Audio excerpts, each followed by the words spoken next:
ಹಳೆ ಒಡಂಬಡಿಕೆಯಲ್ಲಿ ಭಕ್ತನಾಗಿರುವಂತಹ ಅಬ್ರಹಾಮನ ಜೀವನದಿಂದ ದೇವರ ವಾಕ್ಯಗಳನ್ನು ನಾವು ಕೇಳಿಸಿಕೊಳ್ತೇವೆ. ದೇವರು ಅಬ್ರಹಾಮನಿಗೆ ದರ್ಶನ ಕೊಡುವಾಗ ಯಾಕೆ ದರ್ಶನ ಕೊಟ್ಟನು, ಆ ದರ್ಶನದಿಂದ ಎಲ್ಲ ಪ್ರತ್ಯಕ್ಷತೆಯಿಂದ ಅಬ್ರಹಾಮನ ಜೀವನದಲ್ಲಿ ಆದಂತ ಬದಲಾವಣೆಗಳೇನು ಮತ್ತು ಅದರಿಂದ ನಾವೇನು ಕಲಿಯಬೇಕು, ಈಗಿನ ಕಾಲದಲ್ಲಿ ಜೀವಿಸುವಂತ ವಿಶ್ವಾಸಿಗಳಾಗಿರುತ್ತ ನಮಗೆ ಅದರಿಂದ ದೇವರು ಕೊಡುವಂತ ಸತ್ಯಾರ್ಥವೇನು ಅಂತೇಳಿ ನಾವು ಈ ವಿಷಯಗಳನ್ನು ನಮ್ಮ ಮುಂದಿನ ದಿನಗಳಲ್ಲಿ ನಾವು ಆಲೋಚನೆ ಮಾಡ್ತಾ ಹೋಗ್ತೇವೆ. ಹಾಗಾಗಿ ದೇವರು ಅಬ್ರಹಾಮನಿಗೆ ಕೊಟ್ಟಂತ ಪ್ರತ್ಯಕ್ಷತೆಯಲ್ಲಿ ನಾವು ಆತ್ಮಿಕವಾದಂತ ಆಲೋಚನೆಗಳನ್ನು ನಾವು ಕೇಳಿಸಿಕೊಳ್ತೇವೆ. ಇದರಲ್ಲಿ ಚರಿತ್ರೆ ನೋಡ್ತೇವೆ, ಅಬ್ರಹಾಮನ ಜೀವನದಲ್ಲಿ ನಡೆದಂತ ಘಟನೆಗಳನ್ನು ನೋಡ್ತೇವೆ ಮತ್ತು ಅದರಿಂದ ಈಗ ಪ್ರೆಸೆಂಟ್ ಇರುವಂತ ನಮಗೆ ಆಧ್ಯಾತ್ಮಿಕವಾಗಿ ನಾವು ಕಲಿಯಬೇಕಾದಂತ ಸತ್ಯಗಳನ್ನು ಕೂಡ ನಾವು ಕೇಳಿಸಿಕೊಳ್ಳುತ್ತೇವೆ. ದೇವರ ವಾಕ್ಯ ಯಾವಾಗಲೂ ಬರೀ ಓದಿ ತಿಳ್ಕೊಳ್ಳುವುದಕ್ಕೆ ಮಾತ್ರವಲ್ಲ, ದೇವರ ವಾಕ್ಯ ಓದಬೇಕು, ತಿಳ್ಕೊಳ್ಳಬೇಕು ಮತ್ತು ಅದರಿಂದ ನಾವು ಪ್ರಯೋಜನವನ್ನು ಪಡ್ಕೊಳ್ಳಬೇಕು. ಅದಕ್ಕಾಗಿ ದೇವರ ವಾಕ್ಯ. ಅದಕ್ಕಾಗಿ ಹಳೆ ಒಡಂಬಡಿಕೆ ಕಾಲದಲ್ಲಿ ಜೀವಿಸಿರುವಂತ ಅಬ್ರಹಾಮನ ಜೀವನದಲ್ಲಿ ನಡೆದಂತ ಘಟನೆಗಳು ಸತ್ಯ ಸಂಗತಿಗಳು, ಯಥಾರ್ಥವಾದಂತ ಘಟನೆಗಳು, ಯಾವ ಕಲ್ಪನೆ ಕಥೆಗಳಲ್ಲ, ಮನುಷ್ಯನ ಊಹದಿಂದ ಬರೆದಿರುವಂತ ಕಾದಂಬರಿಗಳು ಅಲ್ಲ, ಯಥಾರ್ಥವಾಗಿ ನಡೆದಿರುವಂತ ಘಟನೆಗಳು.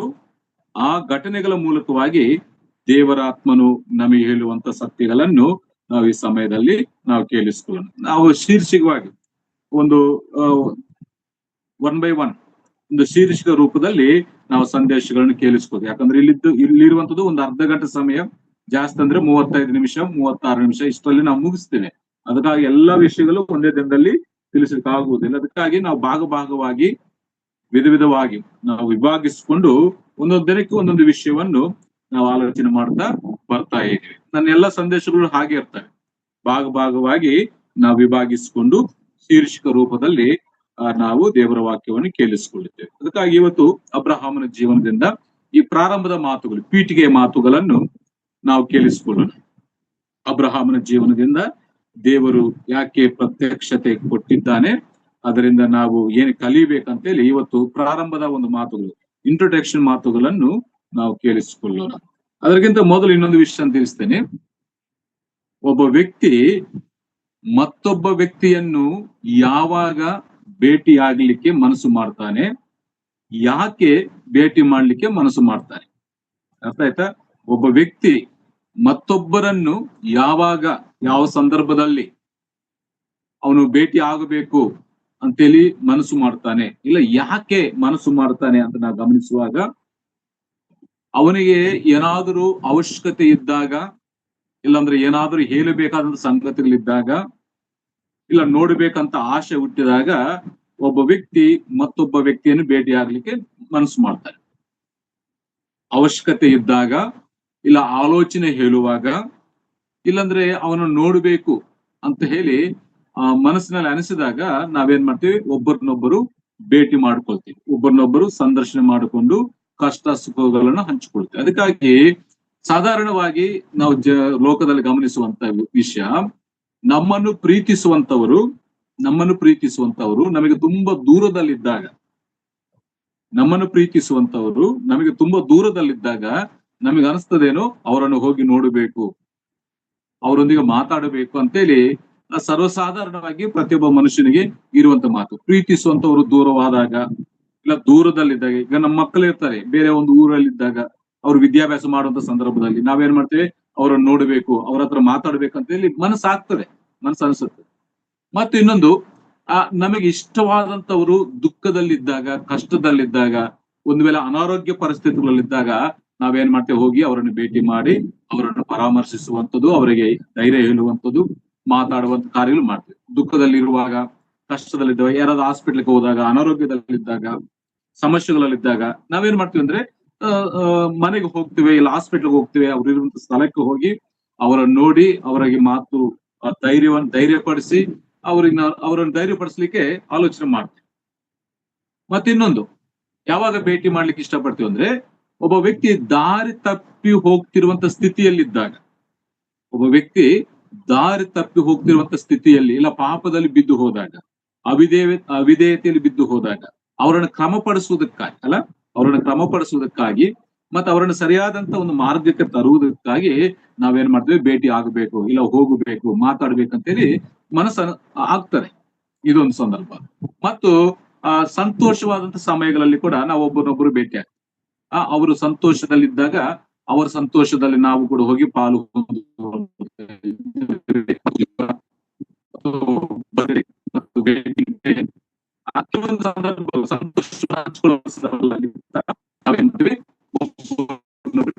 ಮಾತಾಡಲಿಕ್ಕೆ ಇಷ್ಟಪಡ್ತೇವೆ. ಒಬ್ಬ ವ್ಯಕ್ತಿ ಮತ್ತೊಬ್ಬರನ್ನು ಯಾವಾಗ ಭೇಟಿ ಆಗ್ತಾನೆ, ಯಾಕೆ ಭೇಟಿ ಆಗ್ತಾನಂತೆ 4 ಸಂದರ್ಭ. ಒಂದು, ನಾವು ಪ್ರೀತಿಸುವಂತವರು ದೂರದಲ್ಲಿದ್ದಾಗ ಅವರನ್ನು ನೋಡಬೇಕೆಂಬ ಆಸೆ ನಮ್ಮಲ್ಲಿ ಇರ್ತದೆ. 2, ನಮಗಿಷ್ಟವಾದಂತವರು ಕಷ್ಟದಲ್ಲಿಯೂ ದುಃಖದಲ್ಲಿಯೂ ಮತ್ತು ಅನಾರೋಗ್ಯ ಪರಿಸ್ಥಿತಿಗಳಲ್ಲಿದ್ದಾಗ ಭೇಟಿ ಆಗ್ಲಿಕ್ಕೆ ಮನಸ್ಸಾಗ್ತದೆ, ನಾವು ಕೂಡ ಹೋಗ್ತೇವೆ, ಅವರನ್ನು ಮಾತಾಡಿಸ್ತೇವೆ. ಮತ್ತು 3, ದಾರಿ ತಪ್ಪಿ ಹೋಗುವಂತವ್ರು, ಎಲ್ಲ ತಪ್ಪಾದಂತ ಮಾರ್ಗಕ್ಕೆ ಹೋಗ್ತಿದ್ದಾಗ, ಇಲ್ಲ ಪಾಪದಲ್ಲಿ ಬಿದ್ದಿದ್ದಾಗ ಅವರನ್ನು ಕ್ರಮಪಡಿಸಬೇಕಂತೇಳಿ, ಅವಿಧೇಯತೆಯಿಂದ ವಿಧೇಯತ್ವಕ್ಕೆ ನಡೆಸಬೇಕಂತೇಳಿ ಅಂತ ಸಂದರ್ಭದಲ್ಲಿ ಕೂಡ ಭೇಟಿ ಆಗ್ಲಿಕ್ಕೆ ನೋಡ್ತೀವಿ. ಮತ್ತು 4ನೇ ಸಂದರ್ಭ, ಈ ಸಂತೋಷವಾದಂತ ಸಮಯ, ಮದುವೆ ಮತ್ತು ಬರ್ಡೇ ಮತ್ತು ವೆಡ್ಡಿಂಗ್ ಡೇ ಮತ್ತು ಉದ್ಯೋಗ ರಿಟೈರ್ಮೆಂಟ್, ಇಂತ ಕೆಲವೊಂದು ಸಂತೋಷವಾದಂತ ಸಂದರ್ಭಗಳಲ್ಲಿ ಕೂಡ, ಫಂಕ್ಷನ್ಗಳಲ್ಲಿ ಕೂಡ ನಾವೇನ್ ಮಾಡ್ತೇವೆ, ಹೋಗಿ ಒಬ್ಬರನ್ನೊಬ್ರು ಭೇಟಿಯಾಗಿ ನಮ್ಮ ಸಂತೋಷವನ್ನು ಹಂಚಿಕೊಳ್ಳಿಕ್ಕೆ ಕಾರಣವಾಗ್ತದೆ. ಇದು ಲೋಕದಲ್ಲಿ ಸರ್ವಸಾಧಾರಣವಾಗಿ ನಡೆಯುವಂತ ಘಟನೆ. ಮನುಷ್ಯರಾಗಿರುವಂತ ನಮ್ಮಲ್ಲಿ ಇದು ನಡೆಯುವಂತ ಘಟನೆ. ಒಬ್ಬ ವ್ಯಕ್ತಿ ಮತ್ತೊಬ್ಬ ವ್ಯಕ್ತಿಯನ್ನು ಭೇಟಿ ಆಗುವಂತ ಸಂದರ್ಭ. ಯಾಕೆ ಭೇಟಿ ಆಗ್ತಾನೆ, ಯಾವಾಗ ಭೇಟಿ ಆಗ್ತಾನೆ ಅಂತೇಳಿ ನಾವು ಗಮನಿಸಿದ್ದೇವೆ. ಆದ್ರೆ ನಮ್ಮ ವಿಷಯ ಅದಲ್ಲ. ಒಬ್ಬ ವ್ಯಕ್ತಿ ಮತ್ತೊಬ್ಬರ ವ್ಯಕ್ತಿಯನ್ನು ಭೇಟಿ ಮಾಡುವಂತದಲ್ಲ, ಆದ್ರೆ ದೇವರು ಯಾವಾಗ ಒಬ್ಬ ವ್ಯಕ್ತಿಯನ್ನು ಭೇಟಿ ಮಾಡ್ತಾನೆ, ದೇವರು ಒಬ್ಬ ವ್ಯಕ್ತಿಯನ್ನು ಯಾವಾಗ ಅವನನ್ನು ಭೇಟಿ ಮಾಡಬೇಕಿಲ್ಲ, ಅವನೊಂದಿಗೆ ಮಾತಾಡಬೇಕು ಅಂತೇಳಿ ಯಾವಾಗ ಆತನ ಆಲೋಚನೆ ಮಾಡ್ತಾ ಅಂತೇಳಿ ನಾವು ಗಮನಿಸುವಾಗ, ಹಳೆ ಒಡಂಬಡಿಕೆ ಕಾಲದಲ್ಲಿ ನಮ್ಗೆ ಅನೇಕ ಉದಾಹರಣೆಗಳುಂಟು. ದೇವರು ಯಾವಾಗ ದರ್ಶನ ಕೊಡ್ತಾನೆ, ಯಾವಾಗ ಪ್ರತ್ಯಕ್ಷವಾಗ್ತಾನೆ, ದೇವರು ಮನುಷ್ಯರನ್ನ ಯಾವ ರೀತಿಯಲ್ಲಿ ಯಾಕೆ ಆತನ ಸಂದರ್ಶನ ಮಾಡ್ತಾನೆ ಅಂತೇಳಿ ಹಳೆ ಒಡಂಬಡಿಕೆ ಕಾಲದಲ್ಲಿ ಅನೇಕ ಸಂದರ್ಭಗಳುಂಟು. ಅದರಲ್ಲಿ ನಾವು ಒಂದು ಸಂದರ್ಭ ಆರಿಸಿಕೊಂಡಿದ್ದೇವೆ. ಯಾವುದು? ಅಬ್ರಹಾಮನನ್ನು ದೇವರು ಯಾಕೆ ದರ್ಶಿಸಿದ್ದಾನೆ, ಇಲ್ಲ ಅಬ್ರಹಾಮನಿಗೆ ದೇವರು ಯಾಕೆ ಪ್ರತ್ಯಕ್ಷವಾಗಿ ವಿಷಯಗಳನ್ನು ತಿಳಿಸಿದ್ದಾನೆ ಅಂತೇಳಿ ನಾವು ಆರಿಸಿಕೊಂಡಿದ್ದೇವೆ. ಅದನ್ನ ನಾವು ಮುಂದೆ ವಿಷಯಗಳನ್ನ ತಿಳಿಸ್ತೇವೆ. ಅದಕ್ಕಾಗಿ ದೇವರು ಯಾವಾಗ ಭೇಟಿ ಆಗ್ತಾನೆ, ಇಲ್ಲ ಯಾವಾಗ ಅವರಿಗೆ ದರ್ಶನ ಕೊಡ್ತಾನೆ ಅಂತ ಹೇಳುವಾಗ, ವಾಕ್ಯದ ಪ್ರಕಾರ, ಹಳೆ ಒಡಂಬಡಿಕೆಯ ವಾಕ್ಯದ ಪ್ರಕಾರ, ಅತಿಕ್ರಮಗಳಲ್ಲಿ, ಅಪರಾಧಗಳಲ್ಲಿ, ಪಾಪಗಳಲ್ಲಿ ಜನರು ಬಿದ್ದು ಹೋದಾಗ, ದೇವರ ಚಿತ್ತವನ್ನು ಮರೆತು ತನ್ನ ಇಷ್ಟಾನುಸಾರವಾಗಿ ಜೀವಿಸುತ್ತಾ ಇದ್ದಾಗ, ದೇವರು ಅವರಿಗೆ ಪ್ರತ್ಯಕ್ಷವಾಗಿ ಅವರನ್ನು ಕ್ರಮಪಡಿಸುವುದಕ್ಕಾಗಿ ಆತನ ತನ್ನ ಮಾತುಗಳನ್ನು, ತನ್ನ ದರ್ಶನವನ್ನು ಕೊಟ್ಟಿರುವಂತದ್ದು ನಾವು ಆದಿಕಾಂಡ ಪುಸ್ತಕದಿಂದ ನಾವು ಇಡೀ ಗ್ರಂಥದಲ್ಲಿ ಓದ್ತೇವೆ. ದೇವರು ಒಬ್ಬ ವ್ಯಕ್ತಿಯನ್ನು ಯಾವಾಗ ಭೇಟಿ ಮಾಡ್ತಾನೆ, ಯಾವಾಗ ಸಂದರ್ಶನ ಮಾಡ್ತಾನೆ ಅಂತ ನಾವು ನೋಡ್ಬೇಕಾದ್ರೆ, ಅತಿಕ್ರಮಗಳಲ್ಲಿ, ಅಪರಾಧದಲ್ಲಿ, ಪಾಪದಲ್ಲಿ ಬಿದ್ದು ಕೆಟ್ಟು ಹೋಗಿ ದೇವರ ಚಿತ್ತವನ್ನು ಮರೆತು ಇಷ್ಟಾನುಸಾರವಾಗಿ ಜೀವಿಸುವಾಗ ದೇವರು ಮನುಷ್ಯನನ್ನು ಭೇಟಿ ಮಾಡಿ ಅವನ ಎಚ್ಚರಿಕೆ ಮಾಡುವಂಥದ್ದು ದೇವರ ವಾಕ್ಯ ಭಾಗದಲ್ಲಿ ನಾವು ಗಮನಿಸಿ ನೋಡು. 1-2-3 ಉದಾಹರಣೆಗಳನ್ನು, ಅದಕ್ಕೆ ಸಂಬಂಧಪಟ್ಟ ವಾಕ್ಯವನ್ನು ಓದಿ ನಾನು ವಿಷಯಕ್ಕೆ ಬರ್ತೇನೆ. ದೇವರು ಯಾವಾಗ ಭೇಟಿ ಮಾಡ್ತಾನೆ ಅಂದ್ರೆ, ಆದಿಕಾಂಡ 3ನೇ ಅಧ್ಯಾಯ 9ನೇ ವಚನದಲ್ಲಿ ನಾವು ಓದ್ತೀವಲ್ಲ, 9ನೇ ವಚನದಲ್ಲಿ, ಯೆಹೋವ ದೇವರು ಮನುಷ್ಯನನ್ನು ನೀನು ಎಲ್ಲಿರುತ್ತಿ ಎಂದು ಕೂಗಿ ಕೇಳಲು. ಇಲ್ಲಿ ನಾವು ಈ ಸಂದರ್ಭ ನಮಗೆ ಗೊತ್ತು. ಆದಾಮನು ದೇವರ ಆಜ್ಞೆ ಅತಿಕ್ರಮಿಸಿ ಪಾಪ ಮಾಡಿ ತಾನು ಬೆತ್ತಲೆಯಾಗಿದ್ದಂತ ತಿಳಿದು ದೇವರ ಸ್ವರವನ್ನು ಕೇಳಿಸಿಕೊಂಡು ಅವನು ಭಯದಿಂದ ಮರದ ಕೆಳಗೆ ಅಡಗಿಕೊಂಡಿದ್ದಾಗ ದೇವರು ಏನ್ ಮಾಡ್ತಾನೆ, ಯಾವಾಗ ಅವಿಧೇಯತೆಯಲ್ಲಿದ್ದಾಗ ಅವನನ್ನು ಕ್ರಮಪಡಿಸಬೇಕು, ಅವನು ಸರಿಪಡಿಸುವುದಕ್ಕೋಸ್ಕರ ದೇವರು ಆದಾಮನನ್ನು ಭೇಟಿ ಮಾಡಿರುವುದು ವಾಕ್ಯದಲ್ಲಿ ಗಮನಿಸ್ತೇವೆ. ಹಾಗೆ 4ನೇ ಅಧ್ಯಾಯ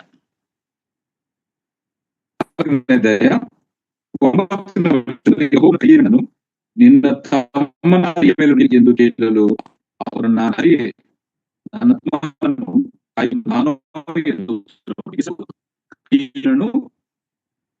ಏಬೇಲನ್ನು ಸಹಿಸಿ ಒಂದು ಸುಮ್ಮನೆ ನಿಂತಿರುವ ಸಂದರ್ಭ. ದೇವರು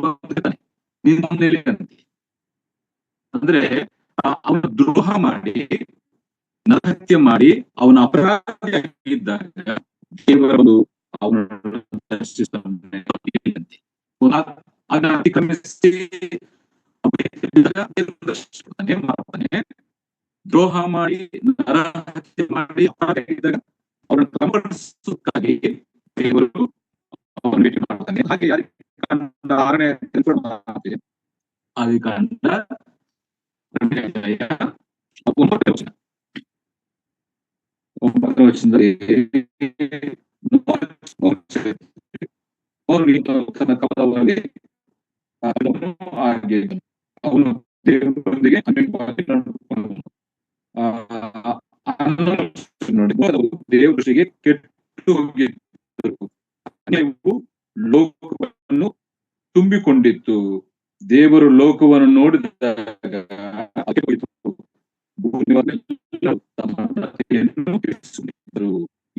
ಇಡೀ ಭೂಲೋಕದವರು ಹೋಗಿತ್ತು, ಅವರು ದೇವರ ದೃಷ್ಟಿಗೆ ಹೋದರು. ಪಾಪದ ಕಾರ್ಯಗಳಲ್ಲಿ ತುಂಬಿಪಟ್ಟು ತಮ್ಮ ನಡವಳಿಕೆಯನ್ನು ಕೆಡಿಸಿಕೊಂಡಿದ್ರು. ಆಗ ದೇವರು ಅವನೊಂದಿಗೆ ಮಾತಾಡ್ತಾನೆ. ಆ ಸಂದರ್ಭ ನಮಗೆ ಗೊತ್ತಾ, ಆ ಸಂದರ್ಭ ನಾವು ಹೋಗ್ತಾ ಇಲ್ಲ. ದೇವರು ಯಾಕೆ ಯಾವಾಗ ಒಬ್ಬ ವ್ಯಕ್ತಿಯನ್ನು ಭೇಟಿ ಮಾಡ್ತಾನೆ ಅಂತ ಹೇಳಿ. ಭೂಲೋಕವೆಲ್ಲರೂ ಕೆಟ್ಟು ಹೋಗಿದೆ. 12ನೇ ವಚನ, ದೇವರು ಲೋಕವನ್ನು ನೋಡಿದಾಗ ಅದು ಕೆಟ್ಟು ಹೋಗಿತ್ತು, ಭೂ ನಿವಾಸಿಗಳೆಲ್ಲರೂ ತಮ್ಮ ನಡವಳಿಕೆಯನ್ನು ಕೆಡಿಸಿಕೊಂಡಿದ್ದರು. ಆ ಸಂದರ್ಭದಲ್ಲಿ ದೇವರು ಬಂದು ಅವರಿಗೆ ಮಾತಾಡುವಂಥದ್ದು ನಾವು ಇಲ್ಲಿ ಕೇಳಿಸುತ್ತೇವೆ. ಹಾಗೆ 11ನೇ ಅಧ್ಯಾಯ 11ನೇ ಅಧ್ಯಾಯ 9ನೇ ವಚನ ಸಪ್ತಲೋಕದ ಭಾಷೆಯನ್ನು ಯೆಹೋವನು ಅಲ್ಲಿ ತಾರು ಮಾಡಿ ಅವರನ್ನು ಅಲ್ಲಿಂದ ಭೂಲೋಕದಲ್ಲೆಲ್ಲ ಚರಿಸಿದ್ದರಿಂದ ಆ ಪಟ್ಟಣಕ್ಕೆ ಬಾಬೆಲ್ ಎಂಬ ಹೆಸರಾಯಿತು. ಇಲ್ಲಿ ಜಲಪ್ರಳಯವಾದ ಮೇಲೆ ಇವರು ದೇವರ ಚಿತ್ತಾನುಸಾರವಾಗಿ ಜೀವಿಸದೆ ಒಂದೇ ಸ್ಥಳದಲ್ಲಿ ಇರೋಣ. 4ನೇ ವರ್ಷದಲ್ಲಿದೆ ಒಂದೇ ಸ್ಥಳದಲ್ಲಿ ಇರೋಣ, ಇಲ್ಲೇ ಆಕಾಶವನ್ನು ಮುಟ್ಟುವ ಗೋಪುರವನ್ನು ಕಟ್ಟಿ ದೊಡ್ಡ ಹೆಸರು ಪಡೆಯುವಂತೆ ಅವರು ಒಂದೇ ಸ್ಥಳದಲ್ಲಿ ಇರ್ಲಿಕ್ಕೆ ಇಷ್ಟಪಟ್ಟ. ದೇವರ ಚಿತ್ತವೇನು ಎಲ್ಲವೂ ಚರಿಸಲ್ಪಡಬೇಕಂತ, ವಿಸ್ತರಿಸಿಕೊಂಡಿರ್ಬೇಕಂತೆ. ಆದ್ರೆ ಇಲ್ಲಿದ್ದಂತ ಜನರು ದೇವರ ಚಿತ್ತಕ್ಕೆ ವ್ಯತಿರೇಕವಾಗಿ ಶಿಕ್ಷಿಸುತ್ತಿದ್ದಾರೆ. ದೇವರೇನ್ ಮಾಡ್ತಾನೆ, ಅಲ್ಲಿ ಬಂದು ಅವರ ಭಾಷೆಯನ್ನು ತಾರುಮಾರಿ ಅವರು ಎಲ್ಲಾ ಕಡೆ ಚದರಿಸಲ್ಪಡುವ ಹಾಗೆ ದೇವರು ಕಾರ್ಯ. ನಾನು 4 ಉದಾಹರಣೆ ತೋರಿಸ್ತೇನೆ. ದೇವರು ಯಾವಾಗ ಭೇಟಿ ಮಾಡ್ತಾರೆ. ಆದಾಮನ ವಿಷಯದಲ್ಲಿ ಆಜ್ಞೆಯನ್ನು ಅತಿಕ್ರಮಿಸಿ ಅಧೇಯತೆಯಲ್ಲಿ ಬಿದ್ದಾಗ ದೇವರು ದರ್ಶನ, ಪ್ರತ್ಯಕ್ಷ ಮತ್ತು ಕಾಯಿಯನ್ನು ದ್ರೋಹ ಮಾಡಿ ನರಹತ್ಯೆ ಮಾಡಿ ಅಪರಾಧ ಸ್ಥಾನದಲ್ಲಿದ್ದಾಗ ದೇವರು ಪ್ರತ್ಯಕ್ಷ. ಭೂಲೋಕವೆಲ್ಲ ತಮ್ಮ ನಡತೆಯನ್ನು ಕೆಡಿಸಿಕೊಂಡು ಕೆಟ್ಟು ಹೋದಾಗ ದೇವರು ಪ್ರತ್ಯಕ್ಷನಾಗಿ ಮಾತಾಡ. 11ನೇ ಅಧ್ಯಾಯದಲ್ಲಿ ಕೂಡ ಅವರೆಲ್ಲರೂ ಕೂಡ ದೇವರ ಚಿತ್ತವನ್ನು ಮಾಡಿದ್ದು ತಮ್ಮ ಇಷ್ಟಾನುಸಾರವಾಗಿ ಮನಸ್ಸು ಮಾಡಿದಾಗ ಅವರು ಅಲ್ಲಿ ದೇವರ ಪ್ರತ್ಯಕ್ಷನಾಗಿ ಕಾರ್ಯ ಮಾಡ್ತಾರೆ. ಯಾವಾಗ ಪ್ರತ್ಯಕ್ಷನಾಗ್ತಾನೆ ಅಂದ್ರೆ ಅವಿಧೇಯತೆಯಲ್ಲಿಯೂ ಅತಿಕ್ರಮದಲ್ಲಿಯೂ ಪಾಪದಲ್ಲಿಯೂ ನಾವು ಬಿದ್ದು ದೇವ ಚಿತ್ತವನ್ನು ಮರೆತು ಇಷ್ಟಾನುಸಾರವಾಗಿ ಜೀವಿಸಲಿ ದೇವರು ಪ್ರತ್ಯಕ್ಷನಾಗಿ ತನ್ನ ಕಾರ್ಯವನ್ನು ಮಾಡುವಂತ ದೇವರಾಗಿ. ಅದಕ್ಕಾಗಿ ಇಲ್ಲಿ ವಿಷಯ ತಿಳಿಸ್ಲಿಕ್ಕೆ ಇಷ್ಟಪಡ್ತೇನೆ. ಅವರು ಇಡೀ ಚದರಿಸಲ್ಪಡ್ಬೇಕು. 11ನೇ 9ನೇ ವಚನದಲ್ಲಿ ಎಲ್ಲರೂ ಕೂಡ ಚದರಿಸಲ್ಪಡ್ತಾರೆ. ಚದರಿಸಲ್ಪಟ್ಟು ಅಲ್ಲಿ ನಡೆಯುವ ಕಾರ್ಯ ಅಂತಂದ್ರೆ ಸೃಷ್ಟಿಕರನನ್ನು ಮರೆತು ಜಲಪ್ರಳಯವಾದ ಮೇಲೆ ಉಳಿದಂತ ಜನರು ನೋಹನ 3 ಜನ, ಶೇಮ್ ಹಾಮ್ ಯಾಫೆತ್, ಇವರು 3 ಜನರೆಲ್ಲರೂ ಕೂಡ ಅವರೆಲ್ಲ ಚದರಿಸಲ್ಪಡ್ತಾರೆ. ಚದರಿಸಲ್ಪಟ್ಟು ಸೃಷ್ಟಿಕರನ್ನು ಮರೆತು ತಮಗೋಸ್ಕರ ದೇವರುಗಳನ್ನು ನಿರ್ಮಾಣ ಮಾಡಿಕೊಂಡು ವಿಗ್ರಹಾರಾಧಕರಾಗಿ ಜೀವಿಸ್ತಾ ಇದ್ದರು. ಇದು ಅಬ್ರಹಾಮನ ಇಂದಿನ ಚರಿತ್ರೆ. ಅದರ ಮಾತು ಓದೋಣ. 10ನೇ ಅಧ್ಯಾಯ ಪುಸ್ತಕ 10ನೇ ಅಧ್ಯಾಯ. ಜಲಪ್ರಲಯವಾದ ಮೇಲೆ ನೋಹನ ಮಕ್ಕಳು ಶೇಮ್ ಹಾಮ್ ಯಾಫೆತ್ ಆ 3 ಜನರಿಗೆ ಇಡೀ ಮತ್ತೆ ಭೂಲೋಕ ದೇವರು ತುಂಬಿಸ್ತಾನೆ. ಅದರಲ್ಲಿ ಆಮನ ಸಂತಾನವನ್ನು ನೋಡಬೇಕಾದ್ರೆ 6ನೇ ವಚನದಲ್ಲಿ ಕೂಶು ಮತ್ತು 8ನೇ ವಚನದಲ್ಲಿ ಕೂಶನು ನಿಮ್ರೋದನ ಪಡೆದನು. ಮೊದಲನೇ ಭೂಲೋಕದಿಂದ ಅವನು ಅಸಹ್ಯರ ಬೇಟೆಗಾರನು, ನಿಮ್ರೋದನ ಅಸಹ್ಯರ ಬೇಟೆಗಾರನೆಂದು ಈಗಲೂ ಹೇಳುವುದಲ್ಲ. ಆಮನ ಸಂತತಿಯಲ್ಲಿ ಬಂದಂತ ನಿಮ್ರೋದನ ಬಗ್ಗೆ ಮಾತಾಡಂದ್ರೆ ಆದ್ರೆ ಈ ನಿಮ್ರೋದನು ಇವರು ಪರಾಕ್ರಮದಿಂದ ಮೊದಲನೇ ಭೂರಾಜನಾಗ್ತಾನೆ. ಎಲ್ಲರೂ ಕೂಡ ನನ್ನನ್ನು ನೀವು ಆರಾಧಿಸಬೇಕು, ಇವನು ದೇವರಿಗೆ ಭಯಪಡುವವನಲ್ಲ. ವಿಗ್ರಹ ಇವನಿಂದಲೇ ಪ್ರಾರಂಭ, ಈ ನಿಮ್ರೋದನಿಂದಲೇ ವಿಗ್ರಹ ಅವನ ಹೆಂಡತಿ ಅಂತ ಹೇಳಿ ಮಕ್ಕಳು ಮತ್ತು ಅವರಿಂದಲೇ ಹೆಂಡತಿ ಅವನ ಅಂದ್ರೆ ಮಗ ಮುಖಾಂತರವಾಗಿ ಅಲ್ಲಿ ವಿಗ್ರಹಾರಾಧನೆ ಪ್ರಾರಂಭವಾಗ್ತದೆ. ಇವರು ದೇವರಿಗೆ ಭಯಪಡುವವರಲ್ಲ ಮತ್ತು ಆಗಿನ ಕಾಲದಲ್ಲಿ ಮೊದಲನೇ ಪೂಜೆ ಎಲ್ಲರೂ ಕೂಡ ಅವನ ಮಾತು ಕೇಳಬೇಕು, ಎಲ್ಲ ಪ್ರಜೆಗಳು ಕೂಡ ಅವನನ್ನೇ ಪೂಜಿಸಬೇಕಂತ ಹೇಳಿ ಪ್ರೇರೇಪಿಸುವಂತ ಮತ್ತು ನಾನೊಬ್ಬ ಸೂರ್ಯನಂತೇಳಿ, ನಾನೇ ಸೂರ್ಯನಂತೆ, ನನ್ನ ಹೆಂಡತಿ ಅಂತೇಳಿ, ನನ್ನ ಮಗನು ನಕ್ಷತ್ರ ಅಂತ ಹೇಳಿ ಬೊಂಬೆಗಳನ್ನು ಮಾಡಿಸಿ, ಕೆಲವು ಬೊಂಬೆಗಳು ಮಾಡಿಸಿ ಅವುಗಳನ್ನು ಪೂಜಿಸಬೇಕು ಅಂತ ಹೇಳಿ ಅವುಗಳನ್ನ ಅಲಂಕರಿಸುವುದಕ್ಕಾಗಿ ಅನೇಕ ಆಭರಣಗಳು ಅಲ್ಲಿಂದಲೇ ಜಲಪ್ರಳಯವಾದ ಮೇಲೆ ನೋಹನ ಆಮನ ಸಂತತಿಯಿಂದ ಆಮನಲ್ಲಿ ಕುಶದಿಂದ ನಿಂಬುತ್ತನೆ ಮುಖಾಂತರವಾಗಿ ಪ್ರಾರಂಭವಾಗ್ತದೆ. ಅಲ್ಲಿಂದ ಕೂಡ ವಿಗ್ರಹಾರಾಧನೆಯಲ್ಲಿ ಅವರು ಉಂಟುಪಡುತ್ತಾರೆ.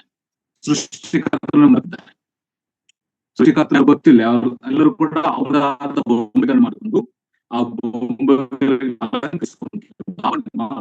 ಅವಲಂತೇಳಿ ಅವರು ಜೀವಿಸುವ ಸಮಯದಲ್ಲಿ ಆ ಕಾಲಘಟ್ಟದಲ್ಲಿ ದೇವರು ಅಬ್ರಹಾಮನಿಗೆ ದರ್ಶನ ಕೊಡ್ತಾರೆ. ಇವುಗಳೆಲ್ಲ ವಿಗ್ರಹ ಲೋಕದಲ್ಲಿ ಎಲ್ಲರೂ ಕೂಡ ಸೃಷ್ಟಿಕರ್ತನ ಮರೆತು ತಮ್ಮ ಇಷ್ಟ ಬಂದ ಜೀವಿಸುವುದರಲ್ಲಿ ದೇವರು ಈ ಮಾನವ ಜಾತಿಯನ್ನು ನೋಡಿದ್ರೆ ಆ ಮಾನವ ಜಾತಿಯಲ್ಲಿ ಒಬ್ಬ ವ್ಯಕ್ತಿಯ ದೇವರ ದೃಷ್ಟಿಯನ್ನು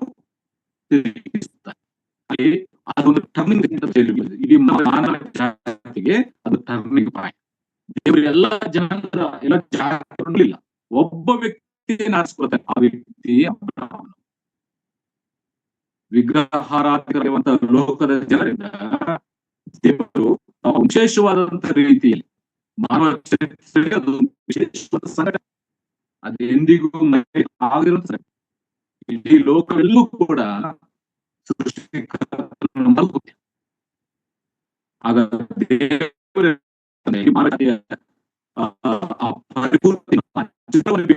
ಒಬ್ಬ ವ್ಯಕ್ತಿಯ ಮೇಲೆ ದೃಷ್ಟಿಯನ್ನಿಟ್ಟು ಅವನ ಮೇಲೆ ತನ್ನ ಕೃಪೆಯನ್ನು ತೋರಿಸಿ ಅವನು ದೊಡ್ಡ ಜನಾಂಗವು ಆಗಬೇಕಂತೇಳಿ ದೇವರು ಸಂಕಲ್ಪಿಸುತ್ತಾನೆ. ಆ ವ್ಯಕ್ತಿ ಅಬ್ರಹಾಮ. ಅರ್ಥ ಆಯ್ತಲ್ಲ? ಆ ವ್ಯಕ್ತಿ ಅಬ್ರಹಾಮ. ಆ ಅಬ್ರಹಾಮನಿಂದಲೇ ದೇವರು ಇಸ್ರಾಯೇಲರನ್ನು ಯಹೂದ್ಯರನ್ನು ಅವರ ಮುಖಾಂತರವಾಗಿ ಅದಕ್ಕಾಗಿ ಈ ಅಬ್ರಹಾಮನ ಜೀವನದಿಂದ ನಾವು ಅನೇಕ ಸಂಗತಿಗಳನ್ನು ನಾವು ಮುಂದಿನ ದಿನಗಳಲ್ಲಿ ನಾವು ಆಲೋಚನೆ ಮಾಡ್ಲಿಕ್ಕೆ ಹೋಗ್ತೇವೆ. ಆದ್ರೆ ಪ್ರಿಯರೇ, ದೇವರು ಕರೆಯುವುದಕ್ಕಿಂತ ಮುಂಚೆ ಅಬ್ರಹಾಮನು ಒಬ್ಬ ವಿಗ್ರಹಾರಾಧಿಕನೇ. ಯಾಕಂದ್ರೆ ಇಡೀ ಲೋಕದವರೆಲ್ಲರೂ ಕೂಡ ಸೃಷ್ಟಿಕರ್ತ ಮರ್ತರು, ದೇವರಂದ್ರೆ ಗೊತ್ತಿಲ್ಲ, ಅವ್ರದೇ ಆದಂತ ಬೊಂಬೆಗಳು ಮಾಡಿಕೊಂಡು ಜೀವಿಸ್ತಾ ಇದ್ರು. ಅಬ್ರಹಾಮನು ಕೂಡ ಒಬ್ಬ ವಿಗ್ರಹಾರಾಧಿಕನಂತೇಳಿ ಮತ್ತು ಪಂಡಿತರು ಹೇಳ್ತಾರೆ ಚಂದ್ರ ದೇವತೆಯನ್ನು ಪೂಜೆ ಮಾಡುವಂತ ವಿಗ್ರಹಾರಾಧಿಕನು.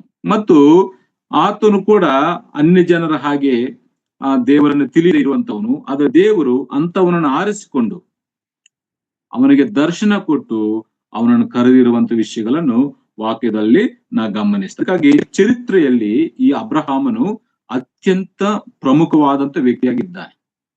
ಇವತ್ತು ಅಬ್ರಹಾಮನಿಲ್ಲದ ಚರಿತ್ರೆ ಇಲ್ಲ ಬೇರೆ. ಚರಿತ್ರೆಯಲ್ಲಿ ಅತ್ಯಂತ ಪ್ರಮುಖವಾದಂತ ವ್ಯಕ್ತಿಯಾಗಿ ಅಬ್ರಹಾಮನು ಕಾಣಿಸ್ಕೊಳ್ತಾನೆ. ಮತ್ತು ಅಬ್ರಹಾಮನನ್ನು ಈ ಪ್ರಪಂಚದಲ್ಲಿ 3 ದೊಡ್ಡ ಜನಾಂಗದವರು ಗೌರವಿಸ್ತಾರೆ. ಯಹೂದ್ಯರು ಅಬ್ರಹಾಮನ ಗೌರವಿಸ್ತಾರೆ, ಮತ್ತು ಮುಸ್ಲಿಂ ಸಹೋದರರು ಅಬ್ರಹಾಮನನ್ನು ಗೌರವಿಸ್ತಾರೆ, ಮತ್ತು ಕ್ರೈಸ್ತರು ಕೂಡ ಅಬ್ರಹಾಮನನ್ನು ಗೌರವಿಸ್ತಾರೆ. ಯಹೂದ್ಯರು ನಮ್ಮ ಮೂಲ ಪಿತೃನು ಅಂತೇಳಿ ಆತನನ್ನು ಗೌರವಿಸ್ತಾರೆ. ಮುಸ್ಲಿಮರು ಕೂಡ ಹಾಗೆ, ಇವನು ನಮ್ಮ ತಂದೆ ಅಂತೇಳಿ ಗೌರವಿಸ್ತಾರೆ. ನಾವು ಕೂಡ ವಿಶ್ವಾಸಿಗಳಿಗೆ ತಂದೆ, ಆತ್ಮಿಕವಾದ ತಂದೆ ಅಂತೇಳಿ ಕ್ರೈಸ್ತರು ಕೂಡ ಆತನನ್ನು ಸನ್ಮಾನಿಸುವಂಥದ್ದು, ಗೌರವಿಸುವುದು ವಾಕ್ಯದಲ್ಲಿ ನಾವು ಗಮನಿಸುವಂತ ಒಂದು ವಿಷಯ ಇದಾಗಿದೆ. ಆಮೇಲೆ ಅಬ್ರಹಾಮನ ಬಗ್ಗೆ ಓದಬೇಕಾದ್ರೆ ಒಟ್ಟಿನಲ್ಲಿ ಸುಮಾರು 16 ಪುಸ್ತಕಗಳಲ್ಲಿ ಅಬ್ರಹಾಮನ ಬಗ್ಗೆ ಬರೆಯಲ್ಪಟ್ಟಿದೆ, ಮತ್ತು ಹೊಸ ಒಡಂಬಡಿಕೆಯಲ್ಲಿ ಸುಮಾರು 11 ಪುಸ್ತಕಗಳಲ್ಲಿ ಅಬ್ರಹಾಮನ ಕುರಿತಾಗಿ ಬರೆಯಲ್ಪಟ್ಟಿದೆ. ಅನೇಕ ಜನಾಂಗಕ್ಕೆ ಮೂಲ ಪುರುಷನು, ವಿಶ್ವಾಸಿಗಳಿಗೆ ತಂದೆ ಆಗಿದ್ದಾನೆ, ಮತ್ತು ದೇವರಿಗೆ ಸ್ನೇಹಿತನು ಕೂಡ ಆಗಿದ್ದಾನೆ. ಇಷ್ಟು ವಿಶೇಷವಾದಂತ ವ್ಯಕ್ತಿ, ಇಷ್ಟು ದೊಡ್ಡ ಚರಿತ್ರೆ ಹೊಂದಿರುವಂತ ಈ ವ್ಯಕ್ತಿಯ ಬಗ್ಗೆ ನಾವು ಆಲೋಚನೆ ಮಾಡುವಂಥದ್ದು ಅದೆಷ್ಟು ಧನ್ಯಕರ. ನಾವು ಮುಂದಿನ ದಿನಗಳಲ್ಲಿ ಅದ್ರ ಬಗ್ಗೆ ನಾವು ಆಲೋಚನೆ ಮಾಡ್ತೇವೆ. ಅಬ್ರಹಾಮನ ಜೀವಿತ, ಆತನ ಜೀವನದಲ್ಲಿ ದೇವರು ಮಾಡಿದ ಕಾರ್ಯಗಳು, ಮತ್ತು ದೇವರಿಗಾಗಿ ಅಬ್ರಹಾಮನು ಮಾಡಿದಂತ ಕಾರ್ಯಗಳನ್ನು ಧ್ಯಾನಿಸುವಂಥದ್ದು ಅದೆಷ್ಟು ಆಶೀರ್ವಾದಕರ. ಅದಕ್ಕಾಗಿ ನಾನು ಇದನ್ನು ಆರಿಸಿಕೊಂಡಿದ್ದೇನೆ. ಅಬ್ರಹಾಮನು ಸಾಮಾನ್ಯವಾದಂತ ವ್ಯಕ್ತಿಯಲ್ಲ, ಚರಿತ್ರೆಯಲ್ಲಿ ಅತ್ಯಂತ ಪ್ರಮುಖವಾದಂತ ವ್ಯಕ್ತಿಯಾಗಿದೆ.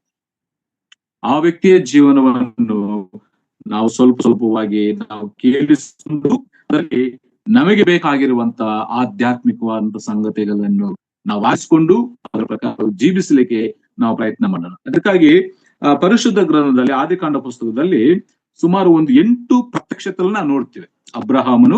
ಅಬ್ರಹಾಮನಿಗೆ ದೇವರು ಕೊಟ್ಟಂತ ಒಂದು 8 ಪ್ರತ್ಯಕ್ಷತೆಗಳನ್ನ ನಾವು ನೋಡ್ತೇವೆ.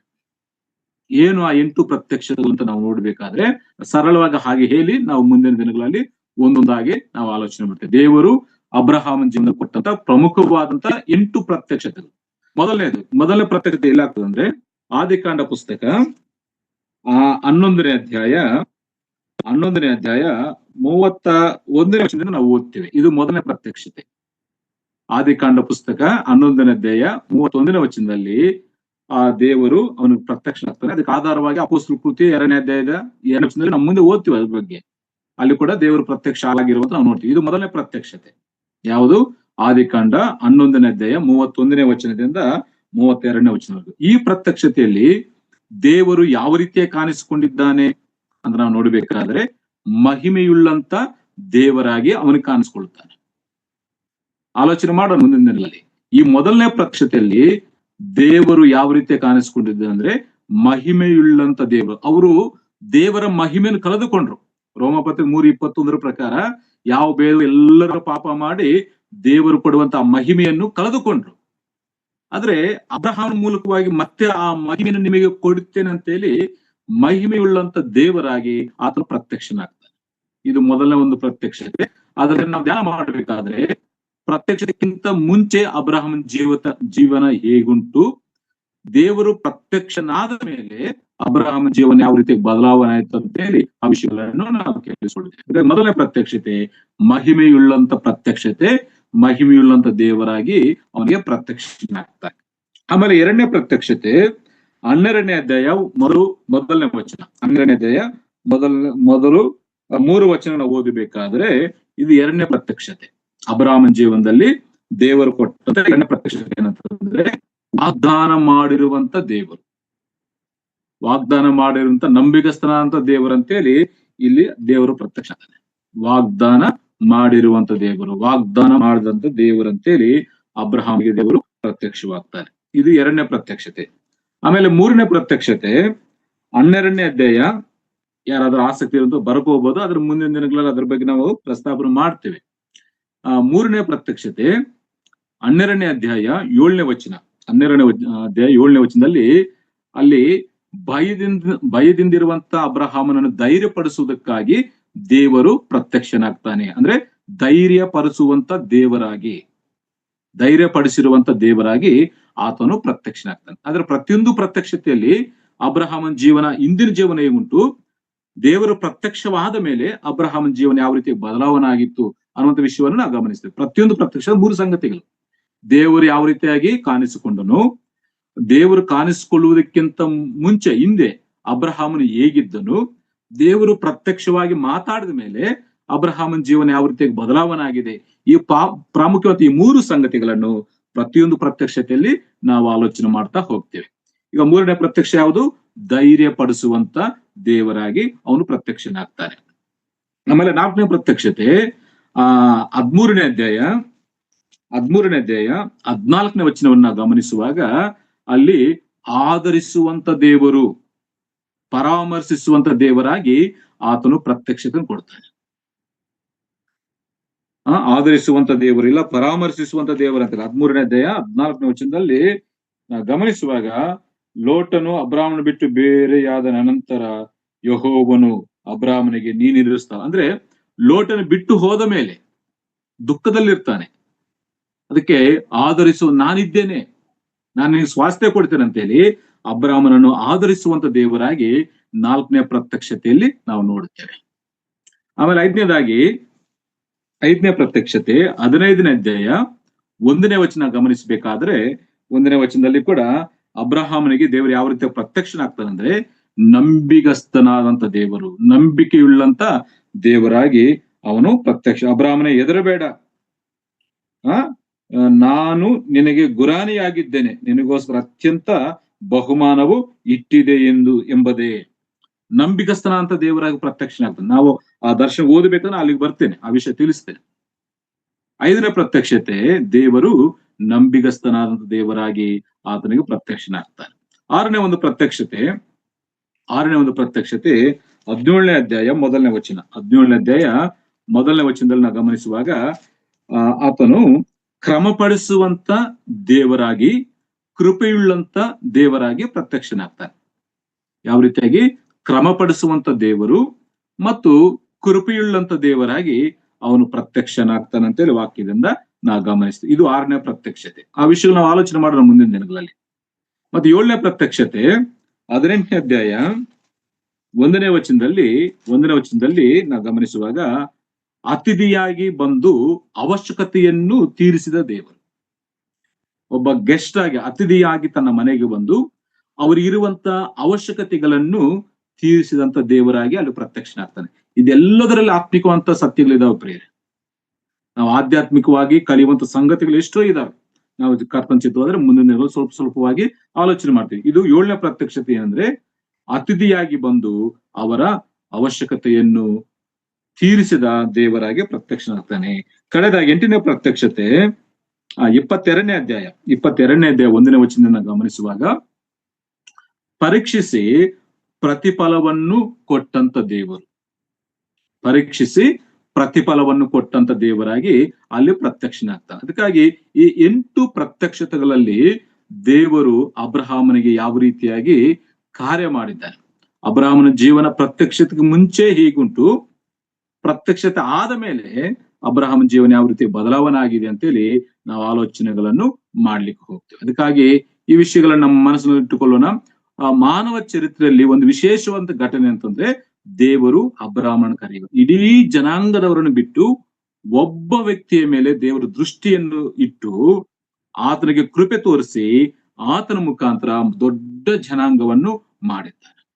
ಆ ಪ್ರೋಸೆಸ್ ನಲ್ಲಿ ನಾವು ಆಧ್ಯಾತ್ಮಿಕ ಸಂಗತಿಗಳನ್ನು ನಾವು ಕೇಳಿಸಿಕೊಳ್ಳೋಣ. ಈ 8 ಪ್ರತ್ಯಕ್ಷತೆಗಳಲ್ಲಿ ನಾವು ಅಬ್ರಹಾಮನ ಜೀವನ ಯಾವ ರೀತಿಯಾಗಿ ಉಂಟು, ದೇವರ ಪ್ರತ್ಯಕ್ಷವಾದ ಮೇಲೆ ಆತನ ಜೀವನ ಯಾವ ರೀತಿಯಾಗಿ ಬದಲಾವಣೆ ಆಗಿದೆ, ಮತ್ತು ದೇವರು ಯಾವ ರೀತಿಯಾಗಿ ತನ್ನನ್ನು ಪ್ರತ್ಯಕ್ಷ ಪಡಿಸಿಕೊಂಡಿದ್ದಾನೆ ಅಂತೇಳಿ ಈ ವಿಷಯಗಳನ್ನು ಕರ್ತನ ಚಿತ್ತವಾದರೆ ನಾವು ಮುಂದಿನ ದಿನಗಳಲ್ಲಿ ಆಲೋಚನೆ ಮಾಡಿಕೊಂಡು ಅದರಿಂದ ಒಳ್ಳೆ ಶ್ರೇಷ್ಠವಾದ ಸಂಗತಿಗಳನ್ನು ನಾವು ಕಲ್ತುಕೊಳ್ಳೋಣ. ಅದಕ್ಕಾಗಿ ಪ್ರಿಯರೇ, ಒಬ್ಬ ವ್ಯಕ್ತಿ ಮತ್ತೊಬ್ಬ ವ್ಯಕ್ತಿಯನ್ನು ಯಾವಾಗ ಭೇಟಿ ಆಗ್ತಾನೆ ನಾವು ನೋಡ್ಕೊಂಡಿದ್ದೇವೆ. ಇವತ್ತು ಪ್ರೀತಿಸಿದವರು ದೂರವಾದಾಗ ಭೇಟಿ ಮಾಡ್ತೇವೆ, ಇಷ್ಟವಾದವರಿಗೆ ಕಷ್ಟ, ದುಃಖ, ಸಂಕಟ, ಅನಾರೋಗ್ಯ ಇದ್ದಾಗ ಭೇಟಿ ಮಾಡ್ತೇವೆ, ದಾರಿ ತಪ್ಪಿ ಹೋಗುವಂತಹ ಪರಿಸ್ಥಿತಿಗಳಲ್ಲಿ ಭೇಟಿ ಮಾಡ್ತೇವೆ, ಮತ್ತು ಸಂತೋಷ ಸಂದರ್ಭಗಳಲ್ಲಿ ಕೂಡ ಭೇಟಿ ಮಾಡ್ತೇವೆ. ಇದು ಮನುಷ್ಯರಾಗಿರುವಂತ ನಮ್ಮ ಸ್ವಭಾವ.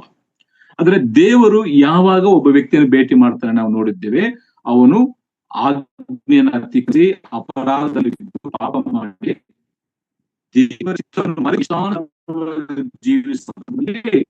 ದೇವರು ಅಂಶ ಭೇಟಿ ಮಾಡ್ತಾರೆ. ಅಬ್ರಹಾಮನ ಕಾಲದಲ್ಲಿ ಎಲ್ಲ ಜನಾಂಗ ಶೇಮು, ಹಾಮು, ಯಾಪೇತರ ಮುಖಾಂತರ ಹುಟ್ಟಿದಂತ ಎಲ್ಲಾ ಜನ ಸೃಷ್ಟಿಕರ್ತನಾಗಿತ್ತು. ಅವರದಾದಂತ ವಿಗ್ರಹ ಮಾಡಿಕೊಂಡು ಈ ಜನಾಂಗದವರನ್ನು ದೇವರು ನೋಡಿ ಒಬ್ಬ ವ್ಯಕ್ತಿಯನ್ನು ನೋಡಿ ಆ ವ್ಯಕ್ತಿಯ ಮುಖಾಂತರವಾಗಿ ಒಂದು ಪವಿತ್ರವಾದಂತಹ ಪರಿಶುದ್ಧ ಜನಾಂಗವಾಗಬೇಕಂತ ಹೇಳಿ ಅಬ್ರಹಾಮನ ಕರೆಯುತ್ತಾರೆ. ಅದಕ್ಕಾಗಿ ಆ ವಿಷಯಗಳನ್ನು, ಇಷ್ಟು ಶ್ರೇಷ್ಠವಾದಂತಹ ಅಬ್ರಹಾಮನ ಜೀವನದ ವಿಷಯಗಳನ್ನು ಮುಂದಿನ ದಿನಗಳಲ್ಲಿ ನಾವು ಆಲೋಚನೆ ಮಾಡೋಣ. ನೀವು ಕೂಡ ಪ್ರಾರ್ಥಿಸಿರಿ. ಆ ವಾಕ್ಯಗಳನ್ನು ಓದಿಕೊಂಡು ಬರುವಾಗ ದೇವರಾತ್ಮನು ನಮ್ಮಲ್ಲಿ ಕಾರ್ಯ ಮಾಡ್ತಾನೆ. ಮುಂದಿನ ವಿಷಯ, ಅಬ್ರಹಾಮನ ಚರಿತ್ರೆಯಲ್ಲಿ ಅಬ್ರಹಾಮನ ಜೀವನ ಯಾವ ರೀತಿಯಾಗಿದೆ, ದೇವರು ಯಾವ ಕಾರ್ಯಗಳು ಮಾಡಿದ್ದಾರೆ ಮತ್ತು ದೇವರಿಗಾಗಿ ಅಬ್ರಹಾಮನು ಏನು ಕಾರ್ಯಗಳು ಮಾಡ್ತಾರೆ, ಇವೆಲ್ಲವೂ ಕೂಡ ಸಂಕ್ಷಿಪ್ತವಾದ ದಿನಗಳಲ್ಲಿ ಆಲೋಚನೆ ಮಾಡೋಣ. ಪ್ರಾರ್ಥಿಸಿರಿ. ಇಷ್ಟವರೆಗೂ ಸಮಯವನ್ನು ವಾಕ್ಯವನ್ನು ಕೇಳಿಸುತ್ತಾ ನನ್ನ ಮಾತು ಮುಗಿಸ್ತಾ ಇದ್ದೇನೆ.